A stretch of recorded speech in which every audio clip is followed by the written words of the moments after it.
Okay, we are on chapter 10 of conceptual physics, projectile and satellite motion. Let me dismiss my image so it doesn't interfere with the lecture. So in this chapter, we're going to talk about projectile motion. I'll have a couple of videos for you to look at to help you visualize what some of these graphics that we're going to be looking at, what they how to interpret them. We're going to talk about fast-moving projectiles, such as satellites.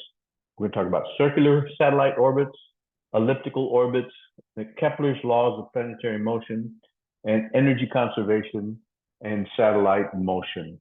And finally, we're going to talk about escape speed. So let's get right into it.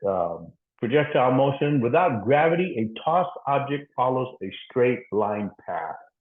With gravity, the same object tossed at an angle follows a curved path. A projectile is any object that moves through the air or space under the influence of gravity, continuing in motion by its own inertia. Okay, let's look at this image of a ball. Three images of a ball on rolling off a table. Projectile motion is a combination of a horizontal component and a vertical component.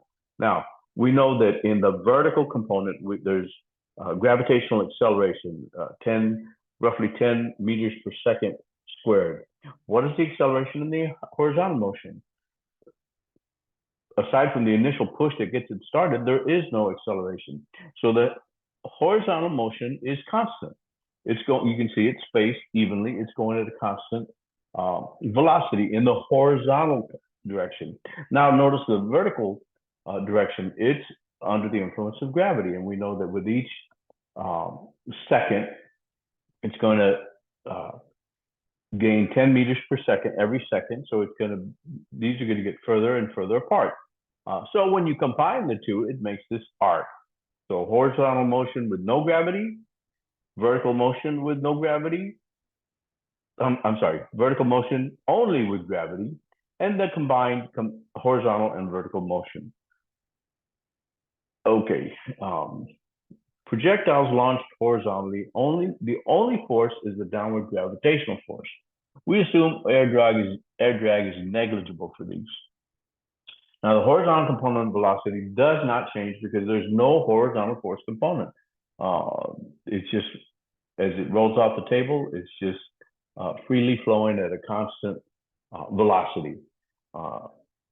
Projectile travels equal horizontal distances in equal time periods. And we can see that these are equal distances in equal time periods. These are increasing distances with the same time periods. Okay,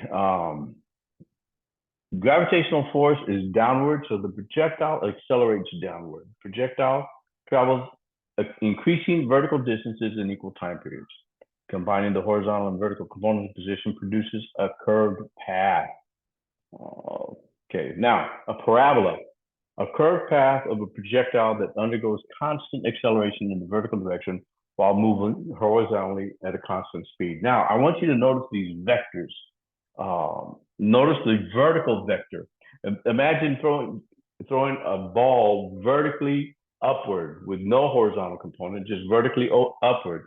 You're going to get an initial speed as it approaches the peak of its flight. The velocity is going to get slower and slower, decreasing velocity. It reaches its peaks for a moment at 0 meters per second. Then it reverses and comes down under the influence of gravitational acceleration.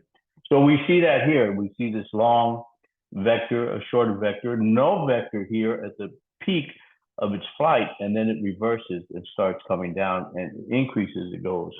Now, notice the horizontal component of velocity. It's the same for all of these captures, all of these moments in time. The horizontal component is exactly the same. Okay, now projectile launched at different angles. Paths of a stone thrown at upward and downward angles. The horizontal motion is the same in each case. The vertical motion differs between these cases. First, in the first case, it rises, then falls. In the second case, it only falls. And if you throw it downward, it's actually falling with an initial velocity more greater than 0. Okay, the path of a cannonball shot at an upward angle. The vertical motion is identical to the case with a cannonball shot directly upward, rising then falling under the influence of gravity. The horizontal position increases at a constant rate. Okay. If there were no gravity, this would be the projectile's motion, but with the gravity, it makes this parabolic arc. Okay, paths of projectile following a parabolic trajectory. The horizontal component along the trajectory remains unchanged. That's what I was saying. All of these are the same length. The horizontal vector component is the same. Only the vertical component changes. It starts at an initial velocity, decreases till it comes to 0, then it increases in the opposite direction. And ignoring air resistance, if there is no air resistance for short projectile distances, this would be true. It's the terminal, the final velocity is the negative of the initial upward velocity. So only the vertical component changes. And velocity at any point is computed with the Pythagorean theorem, diagonal and rectangle. In other words, this velocity, this angular velocity, we solve that with the Pythagorean theorem. It's the sum of two vectors, the vertical component of the trajectory and the horizontal component of the trajectory. We can find the total velocity with the Pythagorean theorem. Okay, now, different horizontal distances. The same range is obtained from two different launching angles when the angles add up to 90 degrees. So 75 and 15, they add up to 90. And you can see that they land in the same spot. 30 and 60, they both land in the same spot. The object thrown at an angle of 60 degrees has the same range as if it were thrown at an angle of 30 degrees. Now, what's happening? What's happening is this has a very low angle. So the vertical component is mainly a vertical component of velocity. I'm sorry, I said vertical, I meant horizontal. It's mainly a horizontal component, and the vertical component is very small. So it's the horizontal component is fast, but the vertical component is small, so it doesn't last in the air for very long.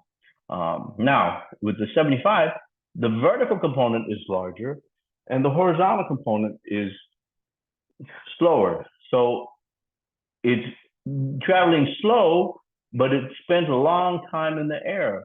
So that compensates. Here we have fast horizontal, but not much vertical motion. So it ends up at 15 degrees. Here we have fast vertical component, but it's very slow horizontally. So it ends up the same. And you can do that same analysis for each of these. So it's a trade-off between the time spent in the air and how fast the horizontal component is. At 45 degrees, you get the furthest distance. Okay. Now, different horizontal distances, maximum range occurs for a launch at 45 degrees.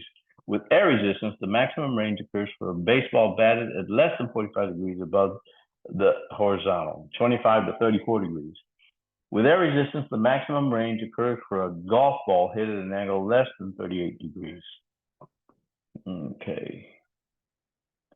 Without air resistance, the time for projectiles to reach maximum height is the same as the time for it to return to its initial level. So again, ignoring air resistance, this thing is going to take off at 40 with the 10 meters per second squared downward acceleration. Every second, it's going to decrease 10 meters per second. So 40, 30, 20, 10 is 0 at the peak. And then with the gravitational acceleration, it's going to come down, increasing 10 meters per second every second, 10, 20, 30, 40. And notice it's the exact same velocity as when it started. So quite often you have to take air resistance into the case, but just in an ideal case where there's no air resistance, this would be the case. Okay, the velocity of a projectile has horizontal and vertical components. Assuming negligible air resistance, the horizontal velocity component of a projectile increases with time, decreases with time, remains the same. Not enough information. Remember, we're talking about the horizontal component. The horizontal component, since there is no acceleration, once it takes off, it's going to remain the same. There it is. Since there is horizontal force, there is no horizontal acceleration. Okay, its own inertia is keeping it traveling. Okay. When no air resistance acts on a fast-moving baseball, its acceleration is downward, tangential, centrifugal. Well, what are we studying? We're studying projectile motion, and projectile motion is an object that is traveling under the influence of gravity alone, and gravity is downward, so the answer would be A, downward. And there it is, downward, because it's under the influence of gravity alone, it's downward. Okay, neglecting air drag, a ball tossed at an angle of 30 degrees above the horizontal will travel the same distance as the ball tossed at the same speed with an angle above the horizontal. Remember, they have to be complements, the complementary angle. So the complement of 30 is 60. And there it is. Projectiles with common initial speed have the same range when their launching angles add up to 90. And those angles that add up to 90 are called complementary angles. 15 and 75, 30 and 60 are examples. Okay, and that's the end of part 1 of projectile motion. The next section will be circular motion.